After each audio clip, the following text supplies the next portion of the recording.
মুক্তিযুদ্ধকে তো তারা সেলিব্রেট করতেছেই না। ডাকসুর মুক্তিযুদ্ধ মানে প্রথম কথা হচ্ছে ডাকসুর যে মুক্তিযুদ্ধ গণতান্ত্রিক আন্দোলন বিষয়ক সম্পাদক যে পদ, এই পদের নামই তারা পরিবর্তন করতে চাইছিল প্রথমে।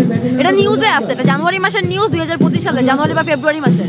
তারা এটা পরিবর্তন করে রাখতে চাইছে স্বাধীনতা যুদ্ধ, মুক্তিযুদ্ধের নাম পাল্টায়। তো এটাই তো একটা প্রমাণ করতেছে তাদের মুক্তিযুদ্ধ নিয়ে কি রকম পারসেপশন।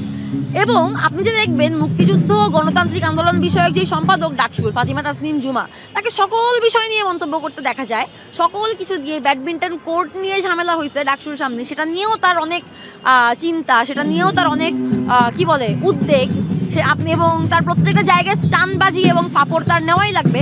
কিন্তু মুক্তিযুদ্ধ সেলিব্রেট করার জন্য তার আসলে কোনো পায়দারা নেই। সে কি করছে, তার উদ্যোগ কি, আপনি তাকে জিজ্ঞেস করেন, আপনি তাকে জিজ্ঞেস করবেন এবং সে আপনাকে একটা সো কল কি বলে খোঁচা মারা উত্তর দিবে, এবং এটাই তার কাছে কুলনেস। মানে এই যে খোঁচা মেরে উত্তর দিয়ে কুল সেজে তার যেই দোষ সেটাকে ঢাকার যেই চেষ্টা, এটা আসলে কে করতো? আমরা কি ভুলে গেছি কে করতো?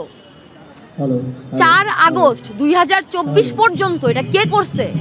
আমরা কি ভুলে গেছি সেটা? কে বলছে কোটা মুক্তিযুদ্ধের নাতিপুতিরা পাবে না তো কি রাজাকারের নাতিপুতিরা পাবে? এই যে কুল সাজার যেই প্রয়াস, এই যে খোঁচা মেরে কুল সাজার স্যাভেজগিরি করার যেই প্রয়াস, এটা কে করছে? আমরা কি ভুলে গেছি? সে একই কাজ তো এই নিয়েও করতেছে। কিন্তু এনার আসলে মুক্তিযুদ্ধ নিয়ে কোনো উদ্যোগ নেই। হ্যাঁ, একটা কাজ করছে, কি কাজ? ডাকসুর সামনে কয়েকজন লোক নিয়ে শ্যামল ছায়া দেখাইছে। পুরা ডিসেম্বর মাস জুড়ে ঢাকা বিশ্ববিদ্যালয়ের কেন্দ্রীয় ছাত্র সংসদের একটাই উদ্যোগ, মুক্তিযুদ্ধ নিয়ে তারা শ্যামল ছায়া দেখাইছে। সেই তুলনায় আমাদের মধ্যে একটা ছোট ছাত্র সংগঠনের উদ্যোগই আসলে যাচ্ছে অনেক বেশি, এবং এটার প্রয়োজনীয়তা আমরা এই কারণে অনুভব করছি, কারণ আমরা অপেক্ষা করতেছিলাম যে বিশ্ববিদ্যালয়ের প্রশাসন উদ্যোগ দিবে, ডাকসু উদ্যোগ দিবে, এবং তাদের আসলে কোনো উদ্যোগ নাই। কালকে বুদ্ধিজীবী দিবস, 16 ডিসেম্বর বিজয় দিবস, এবং ডাকসুর এখন পর্যন্ত কোনো কর্মসূচি আমরা দেখি নাই, প্রশাসনের এখন পর্যন্ত কোনো নোটিসেবল কর্মসূচি আমরা দেখি নাই। তো সেই জায়গা থেকে আসলে তাদের কোনো উদ্যোগ মানে বুঝতেই পারতেছেন তারা তাদের মুক্তিযুদ্ধ দিয়ে পারসেপশনটা কি।